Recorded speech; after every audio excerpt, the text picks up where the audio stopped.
오늘 저녁에 하나님의 말씀은 민수기 13장 1절과 2절 말씀을 읽고요. 그리고 25절에서 33절 말씀을 읽겠습니다. 이 말씀을 읽고 난 다음에 민수기 13장, 14장 전체 말씀을 통하여서 말씀을 함께 나누려고 합니다. 먼저 제가 말씀을 읽겠습니다. 주께서 모세에게 말씀하여 이르시되 너는 사람들을 보내어 그들이 내가 이스라엘 자손에게 주는 가나안 땅을 탐지하게 하되 너희는 그들의 조상들의 각 지파에서 한 사람씩 곧 그들 가운데서 치리자를 한 사람씩 보내라 하시리라. 25절 그들이 그 땅을 탐지하는 일을 마치고 40일 뒤에 돌아오리라. 그들이 가서 바란 강야의 가다스에 이르러 모세와 아론과 이스라엘 자손의 온 회중에게 나와 그들과 온 회중에게 말을 전하고 그 땅의 열매를 보여주며 모세에게 고하여 이르되 당신이 우리를 보낸 땅에 우리가 간적 참으로 그 땅에는 젖과 꿀이 흐르고 이것은 그 땅의 열매니이다. 그럼에도 불구하고 그 땅에 거하는 백성은 강하며 도시들은 성벽으로 둘러싸이고 심히 클 뿐 아니라 또 거기서 우리가 아낙 자손을 보았으며 아말렉 족속은 남쪽 땅에 거하고 헷 족속과 여부서 족속과 아모리 족속은 산지에 거하며 가나안 족속은 해변과 요르단의 지경에 거하더이다 하리라. 칼렙이 모세 앞에서 백성을 진정시켜 이르되 우리가 당장 올라가서 그 땅을 소유하자. 우리가 능히 그것을 이기리라 하였으나 그와 함께 올라간 사람들은 이르되 우리가 능히 올라가서 그 백성을 치지 못하리니 그들은 우리보다 강하리라 하고 이스라엘 자손에게 자기들이 탐지한 땅에 대하여 나쁘게 보고하며 이르되 우리가 두루 다니며 탐지한 땅은 그것의 그 주민들을 삼키는 땅이요 우리가 그 안에서 본 모든 백성은 키가 큰 사람들이며 거기서 우리가 그인들에게서 나온 아낙의 아들들 곧 그인들을 보았는데 우리 스스로 보기에도 우리가 메뚜기 같았으니 그들이 보기에도 그와 같았을 것이니라 하리라. 아멘.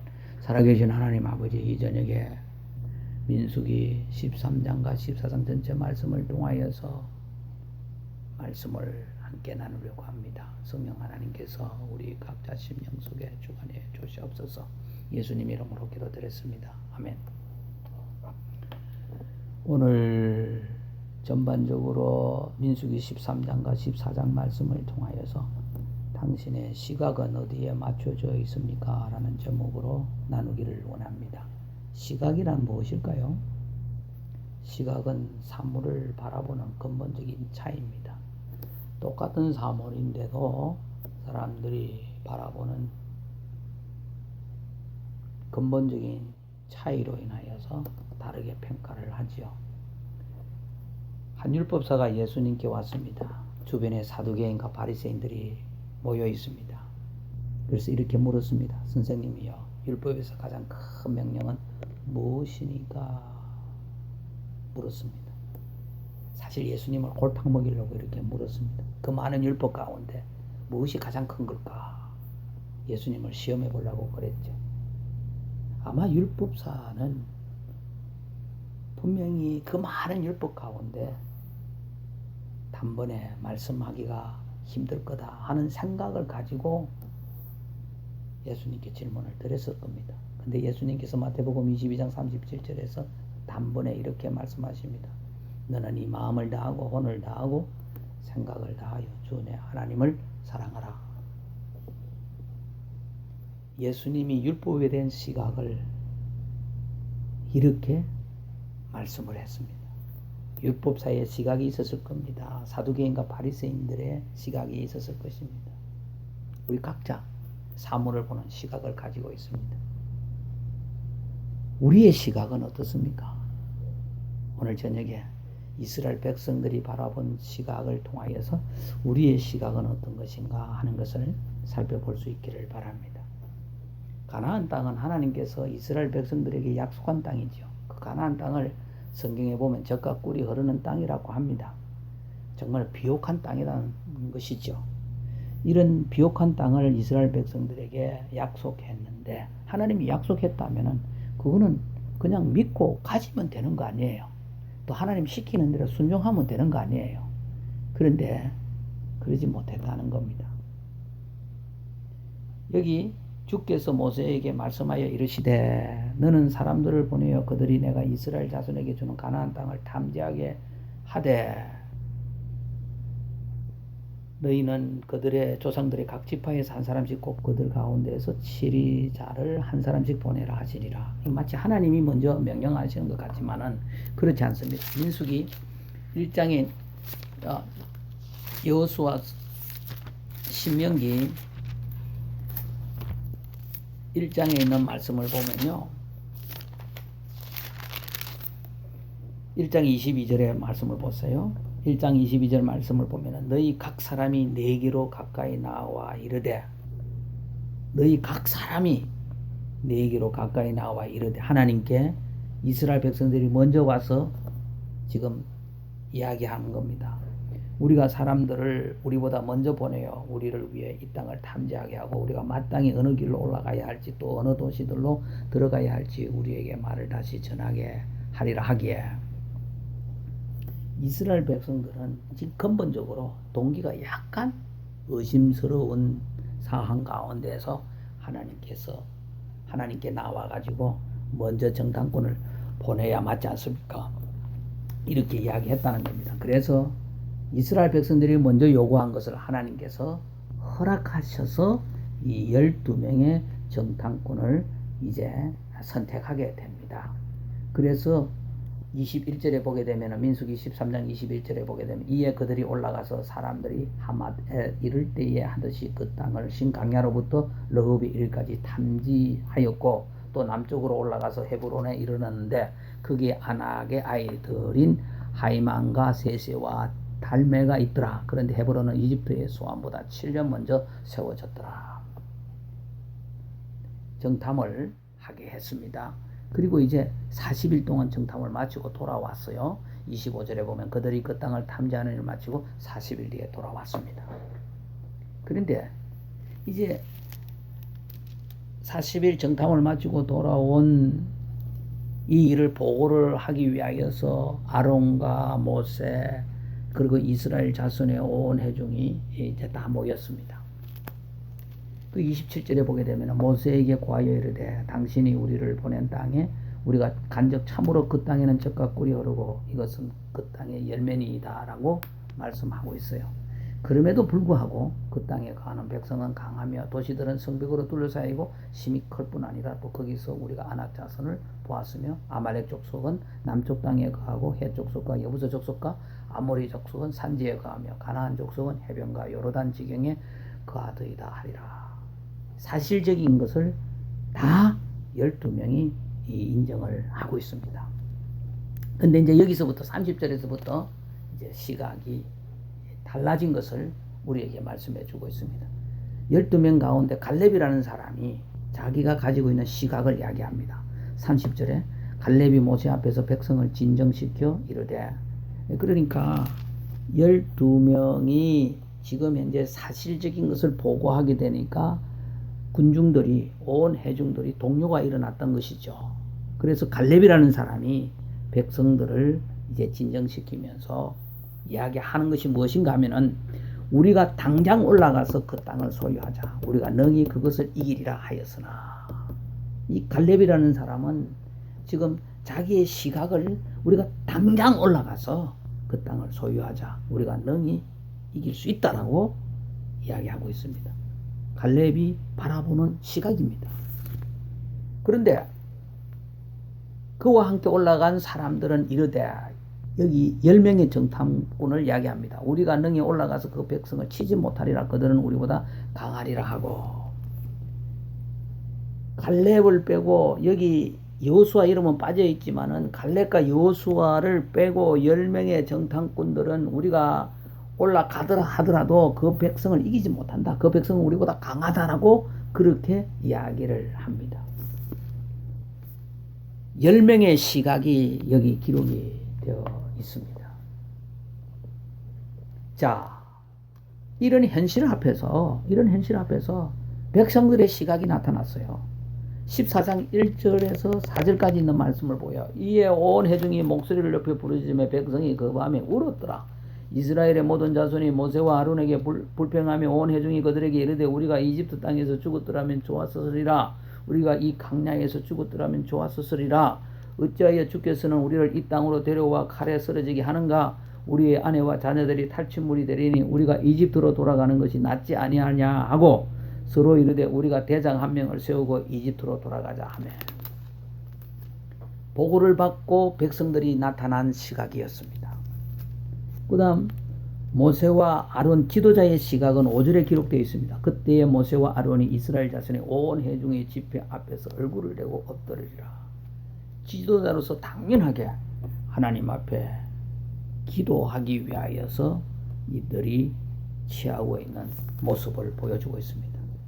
그 다음 여호수아와 갈렙의 시각을 14장 6절에서 10절까지 기록하고 있습니다. 그 땅을 탐지한 들 중에서 눈의 아들 여호수아와 여분의 아들 갈렙이 자기 옷을 찢고 이스라엘 자손의 온 무리에게 말하여 이르되 우리가 두루 다니며 탐지한 땅은 매우 좋은 땅이니라. 자, 이것은 이미 정탐꾼 10명도 인정한 땅입니다.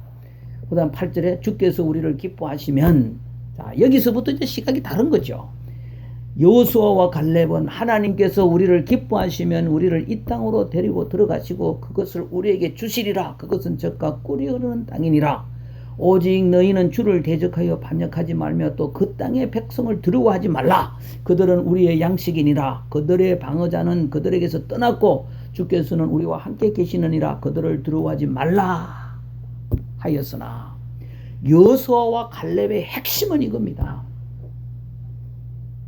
하나님을 대적하고 반역하지 말라. 이미 하나님께서 약속한 말씀이다. 그러니까 그 땅의 백성을 우리가 두려워할 필요가 없다.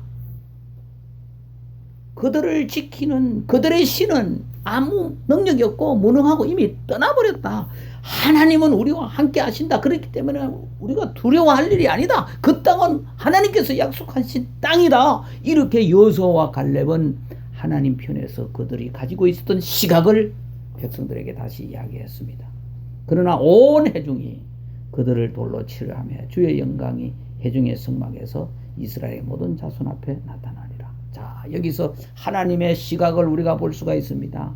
온 회중이 여호수아와 갈렙, 모르지요. 모세와 아론에게도 이런 위험이 닥쳤었는가도. 그러나 온 회중이 그들을 돌로 치려 하며 죽이려고 했다는 겁니다. 하나님 영광이 나타났습니다. 하나님의 시각입니다. 하나님의 시각은 하나님의 사람을, 하나님의 지도자를 보호하려고 하는 하나님의 모습을 우리는 여기 보게 되는 것입니다.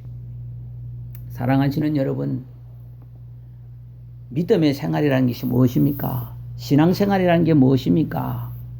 하나님의 시각을 바라보면서 살아가는 것이 믿음의 생활이라고 저는 감히 말씀을 드립니다. 믿음으로 산다는 것은 하나님의 눈으로 나의 삶을, 나의 행편을, 나의 가정을, 나의 자녀를, 나의 배우자를 바라보는 것입니다. 그리고 믿음의 눈으로 이 사회를, 더 나아가서 이 나라와 세계를 바라보는 것이 믿음의 생활인 것입니다. 나의 결정을 우리가 하나님의 눈으로 바라보면서 결정을 할 때에 우리는 후회함이 없을 것입니다. 하나님의 눈으로 바라보는 믿음의 시각은 나의 현실 플러스 믿음 알파입니다. 십자가는 뺄셈이 아니고 더셈입니다. 내 인생 속에서 그 어떤 환경 가운데에서도 예수님을 더하니까 불가능한 문제 앞에서도 우리가 더셈이 될 수 있는 것입니다. 어려운 일을 앞에서도 우리가 예수님을 더하니까 할 수 있는 것입니다. 슬픈 사실 앞에서도 우리가 예수님을 더하니까 기쁨의 삶으로 바뀌어져 갈 수 있는 것입니다. 하나님의 눈으로 바라보는 믿음의 시각을 우리는 나의 영적 세계라고 할 수 있을 것입니다. 예수 믿는 자는 이 영적인 세계를 살아가는 사람들입니다. 그런데 그 영적인 세계와 현실 세계에서 갈등이 일어납니다. 영적 세계는 분명한 답이 있지만 현실 세계는 미로와 같은 것입니다. 위험한 여행입니다. 어떤 사람은 영적 세계가 위험한 미로의 여행이라고 하는데 그렇지 않습니다. 현실 세계가 미로와 같은 여행입니다. 왜냐고요? 미래를 모르기 때문에 그렇습니다. 영적인 세계도 미래를 모릅니다. 그리고 현실 세계도 미래를 모릅니다. 그러나 해답이 있습니다. 영적인 세계의 분명한 해답은 무엇입니까? 하나님의 말씀인 성경이 있지 않습니까? 우리 인생이 하나님의 말씀 가운데 묶여 있다면은 그 하나님의 말씀이 우리를 살리는 생명선이 될 것입니다. 세월호 사고가 났을 때에 잠수부들이 물속에 들어갈 때에 가만히 보니까 몸에 줄을 묶고 들어가는 것을 보았습니다.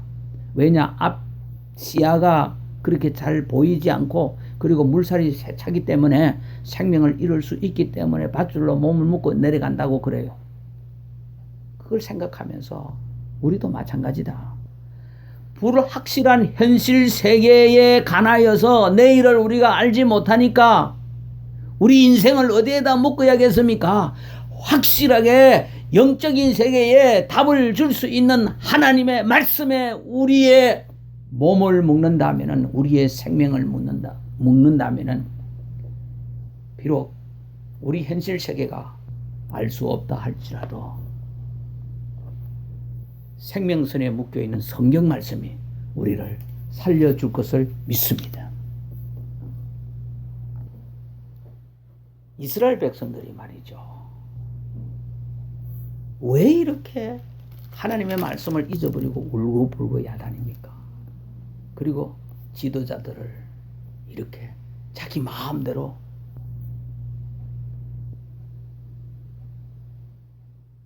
상처를 내려고 합니까? 하나님의 말씀이 떠났기 때문에 그렇습니다. 하나님의 시각이 없기 때문에 그렇습니다. 하나님의 말씀이 없으면 하나님의 눈으로 사물을 볼 수가 없어요. 이스라엘 백성들이 어떻게 홍해를 건너왔습니까? 하나님의 기적의 손길을 통하여서 홍해를 건너왔습니다. 마라라는 그 선물 앞에서 하나님께서 단물을 만들어 주셨습니다. 그리고 먹을 것이 없을 때 만나를 내려주셨고 메추라기를 내려주셨고 광야에서 목이 마를 때에 바위를 통하여서 물이 솟아나는 기적을 이들은 보았음에도 불구하고 왜 하나님이 약속하신 땅 가나안 땅 주시겠다고 했는데 그들이 이렇게 거역하는 시각을 나타냅니까? 하나님의 말씀이 떠났기 때문에 그렇습니다. 하나님을 바라보는 시각을 가질 수 없었기 때문에 그렇습니다. 하나님의 말씀이 없으면요, 우리도 이스라엘 백성 짝이 됩니다. 자, 어떻게 되는가 하는 것을 우리가 좀 부정적인 측면에서 한번 보십시다. 첫째, 나쁘게 하나님의 말씀이 없으면 나쁘게 사물을 보고 말한다는 것이죠. 32절에 있는 말씀을 보세요.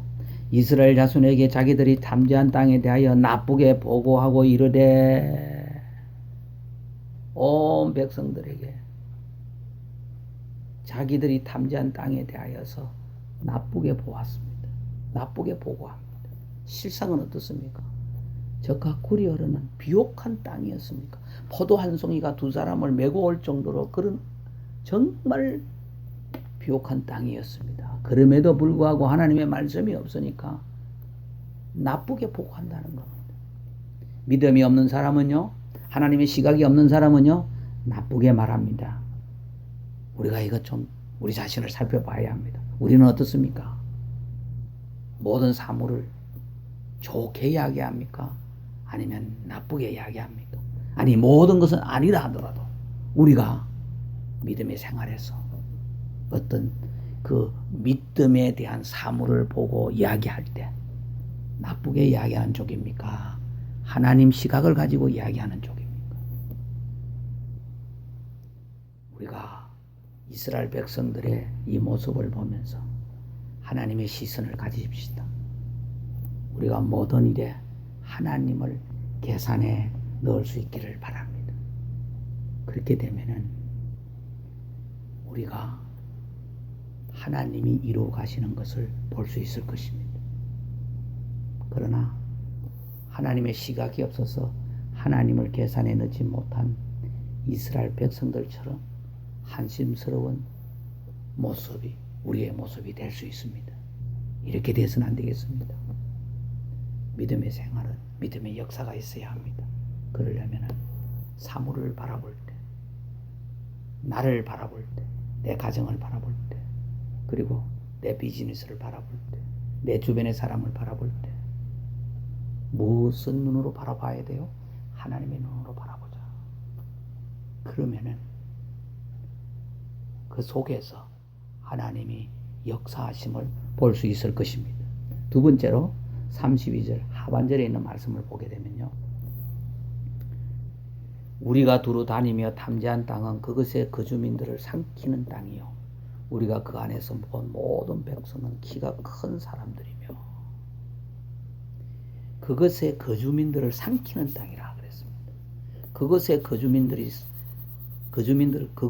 거주민들을 삼키는 땅이다. 우리가 탐지한 땅은 그것의 거주민들을 삼키는 땅이다. 무슨 말씀입니까? 이 땅이 매우 길어진 땅이기 때문에 그 땅을 소유하려고 서로 싸운다는 것이죠. 그러나 여러분 기억하시고 그건 하나님께서 약속하신 땅이에요. 하나님이 더 큽니까? 그 속에서 있는 사람이 더 큽니까? 자기들이 보았던 강한 사람, 큰 사람이 더 큽니까? 하나님이 더 큽니까? 하나님의 말씀이 없으니 하나님의 눈으로 시각을 바라보지 못하는 것입니다. 그래서 현실만 바라보고 그들은 결정하려고 하는 것입니다. 사랑하시는 여러분, 우리가 어떤 일에 있어서 결정을 할 때에 하나님의 눈으로 사실을 바라보고 결정해 나갈 수 있기를 바랍니다. 그리고 가장에서 이야기하지 마시기를 바랍니다. 여기 거주민들을 삼킬 땅이라고 했을 때 이스라엘 백성들이 보았습니까? 그들은 보지 않고 스스로 상상해서 가장해서 이야기하고 있는 것입니다. 일어나지 않는 일을 가지고 마치 본 것 같이 이야기하고 있는 여기 이스라엘 백성들의 모습, 그리고 잘못된 보고를 하고 있는 이 10명의 정탐꾼, 바로 이 사람들의 모습이 우리의 모습이 되어서는 안 되겠습니다. 그리고 33절 말씀을 보세요. 거기서 우리가 거인들에게서 나온 아낙의 아들들 곧 거인들을 보았는데 우리 스스로 보기에도 우리가 메뚜기 같았으니 그들이 보기에도 그와 같았을 것이니라 하리라. 우리가 메뚜기 같다. 그들이 우리를 바라보았을 때도 우리가 메뚜기 같았을 것이다. 스스로 자기를 비하시키는 말을 하고 있습니다. 이런 바보 같은 말이 어디 있습니까? 우리는 하나님의 자녀인데, 하나님의 선택받은 백성들인데, 하나님께서 그 땅을 주기로 약속했는데, 이런 바보 같은 열등의식 속에서 사로잡혀 있는 이 잘못된 10명의 정탐꾼들, 이 사람들의 보고 때문에 온 백성들이 들고 일어나서 여호수아와 갈렙과 모세와 아론 지도자를 치려고 했던 이 잘못된 사람들, 이 모습을 보면서 하나님의 시각으로 하나님의 말씀이 있어서 믿음의 눈으로 사물을 보고 판단하고 결정하고 순종하는 것이 얼마나 중요한 것인가 하는 것을 우리가 볼 수 있는 것입니다. 사랑하시는 여러분, 비교를 해도 말이죠. 하나님의 말씀과 나를 비교하십시오. 여기 10명의 잘못된 정탐꾼들은 비교를 누구하고 했습니까? 하나님하고 자기들하고 한 게 아니에요. 누구하고 했습니까? 그 현실을 가지고 자기들이 비교한 거예요. 현실을 정확하게 봤으면 거기서 믿음의 눈으로 그 현실을 이길 수 있는 하나님의 시각을 바라볼 수 있어야 되죠. 10명의 정탐꾼들은 하나님의 말씀이 없었고 하나님의 눈으로 바라볼 수 없었기 때문에 자기들이 탐지한 땅을 나쁘게 보고했습니다. 나쁘게 이야기했습니다. 그리고 가장해서 이야기했습니다. 가보지도 않고, 아니 가서 보지도 않고 그 땅을 서로 소유하라고 싸우고 야단들이다. 미리 가장해서 겁을 먹게끔 만드는 이 사람들. 그리고 자기를 스스로 비하시키면서 메뚜기와 같은 존재로 열등의식을 나타내고 있습니다. 우리 예수 믿는 사람은 열등의식 속에서 살아가는 사람들이 아닙니다. 우리 예수 믿는 사람들은 확신 가운데 살아갑니다. 어디에 확신 가운데 살아갑니까? 하나님의 말씀에 확신 가운데 살아가는 사람들이 예수 믿는 사람들이 삶인 줄 믿습니다. 그렇기 때문에 내가 지금 이 현실 속에서 누구하고 비교를 한다 할지라도 그 비교를 하나님의 말씀과 함께 할 수 있기를 바랍니다.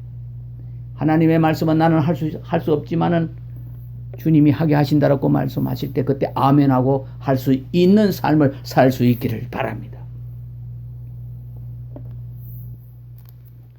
그런데 반대로 믿음을 가진 자의 이 시각은 어땠습니까? 자, 우리가 이미 민수기 14장 6절과 9절 말씀을 통하여서 여호수아와 갈렙의 시각을 우리가 보았죠. 그리고 14장 24절에 있는 말씀을 보게 되면 하나님께서 갈렙에게 이렇게 말씀하고 있는 부분이 있습니다. 오직 내 종 갈렙은 다른 영을 지닌 나를 온전히 따라선즉 그가 갔던 땅으로 내가 그를 데려가리니 그의 씨가 그 땅을 소유하리라. 갈렙이라는 사람은 다른 영을 가졌다. 우리 예수 믿는 사람은 성령이 내재하게 됩니다. 맞습니까? 이제 우리 예수 믿는 사람은 성령의 세미한 음성을 들을 수 있습니다. 영이 맑아야 하나님의 말씀이 옳고 그름을 내가 제대로 분별할 수 있는 지혜를 가질 수 있습니다. 그리고 그 말씀에 순종하게 됩니다.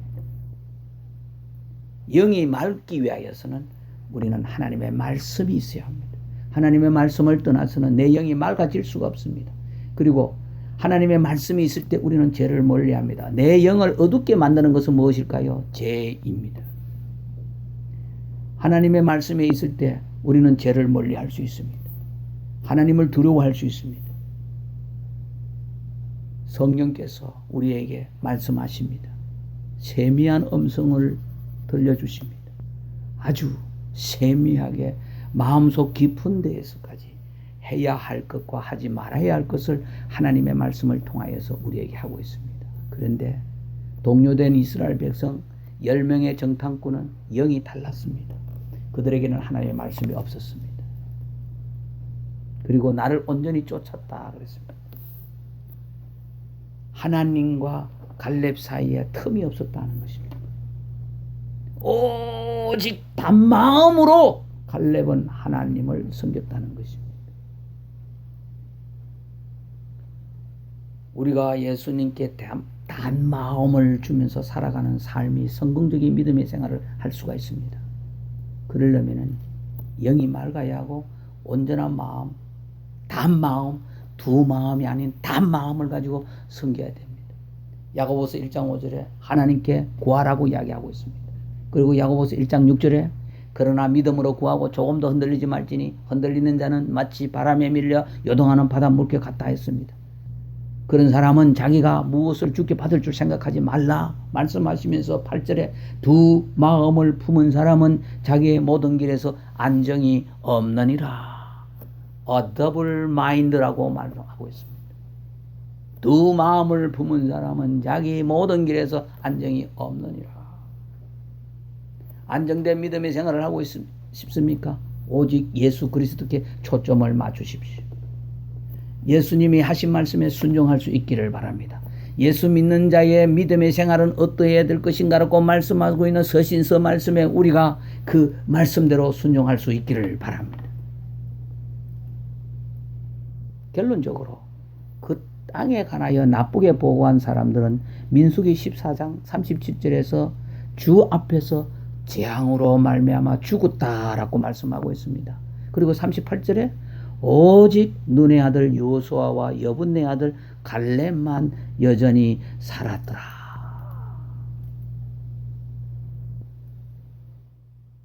사랑하시는 여러분,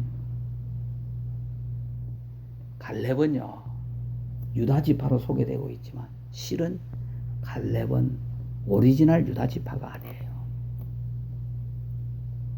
우리가 여호수아서 말씀을 보게 되면은 갈렙에 대해서 우리가 알 수가 있습니다. 여호수아서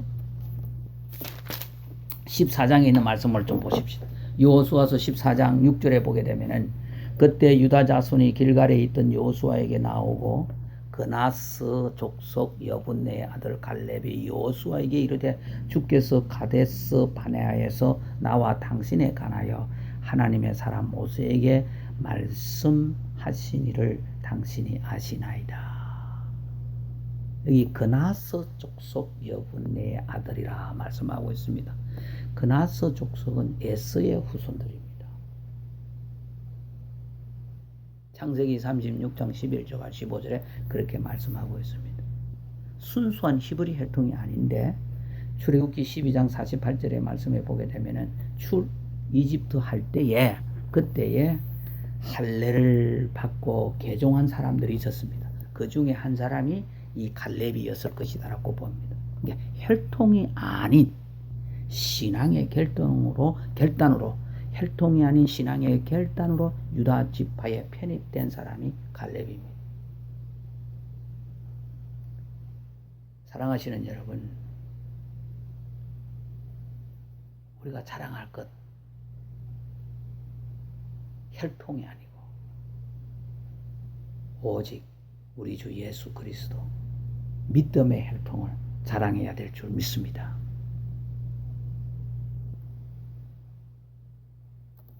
여호수아와 갈렙의 나이 차이가 좀 있습니다.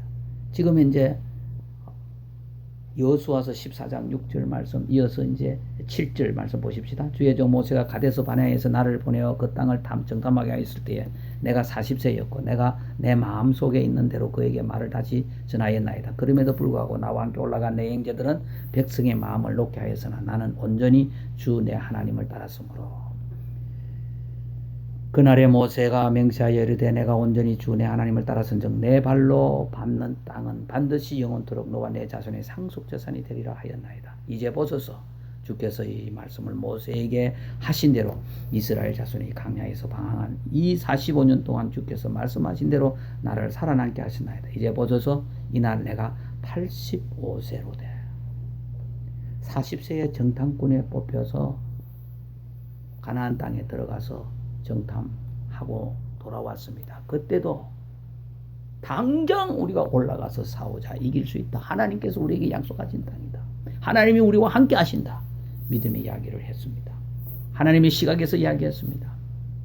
그리고 45년이 지나고 난 이 시간 변하지 않고 헤브론 산지를 자기가 싸워서 차지하겠다고 여호수아에게 이야기합니다.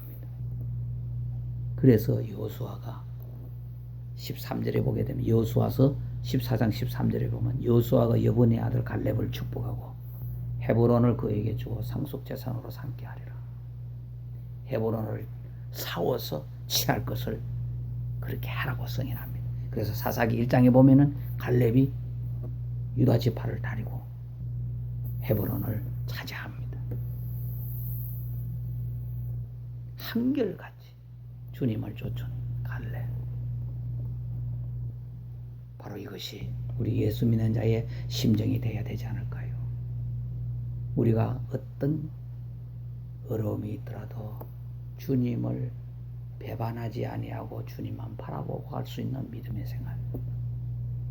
그것이 하나님의 시각에서 바라보면서 살아가는 삶입니다. 우리는 어떻습니까? 현실만 바라보고 있지 않습니까? 현실만 바라보면은 나쁘게 생각합니다. 그 말은 부정적으로 생각합니다. 안 되는 것만 생각합니다. 그리고 가장에서 이야기합니다. 일어나지도 않았는데 일어난 것 같이 가장에서 이야기합니다. 그리고 열등의식 속에서 사로잡힙니다. 하나님의 말씀이 있으면 내가 아무리 지금 약하다 하더라도 하나님이 나와 함께 하시기 때문에 내가 할 수 있습니다. 하나님, 나는 할 수 없지만 하나님이 하게 해주실 줄 믿습니다. 내가 이 말씀을 붙잡고 주님을 바라보면서 나아갑니다. 도와주십시오. 이렇게 우리가 고백하면서 사는 삶이 되어야 될 줄 믿습니다. 예수 믿는 자의 삶은 시시한 삶이 아닙니다. 주님께서 함께 하시면 나는 할 수 없지만 주님은 할 수 있습니다. 그래서 우리는 항상 주님을 바라보면서 새롭게 시작할 수 있는 것입니다. 주님, 나를 도와주십시오. 여호수아와 갈렙 같은 현실을 정확하게 보는 시선과 믿음의 시각을 가지고 믿음의 생활을 하겠습니다. 그렇게 살겠습니다. 고백할 수 있는 이 저녁이 될 수 있기를 바랍니다. 기도하겠습니다.